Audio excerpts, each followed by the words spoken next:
হচ্ছে কিয়ামতের দিন আল্লাহর সাথে সাক্ষাৎ।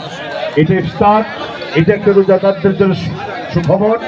আরেকটি হচ্ছে ইনদা লিকাই রাব্বিহি, এই জীবনের পরে আরেকটি জীবন আসবে রোজাদারদের জন্য, সেই পুরস্কারের দিন। আল্লাহ রাব্বুল আলামিন যেন আমাদেরকে সেই পুরস্কারে পুরস্কৃত করেন, সে আশাবাদ ব্যক্ত করেই সকলকে ধন্যবাদ জানিয়ে আলোচনা শেষ করছি। আসসালামু আলাইকুম ওয়া রাহমাতুল্লাহি ওয়া বারাকাতুহু।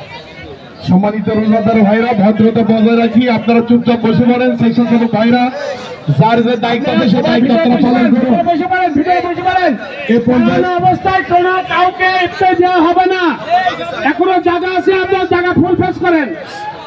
এ পর্যায়ে সংক্ষিপ্ত আলোচনা নিয়ে আসছেন বিশিষ্ট আলেম দিন, বলিষ্ঠ কণ্ঠস্বর, কুষ্টিয়ার উল্লেখযোগ্য আলেম হযরত মাওলানা ফারুক আজম জিহাদি সাহেব। সংক্ষিপ্ত আকারে 2 মিনিট কথা নিয়ে আসছেন। আসসালামু আলাইকুম ওয়া রাহমাতুল্লাহি ওয়া বারাকাতুহু। আলহামদুলিল্লাহ।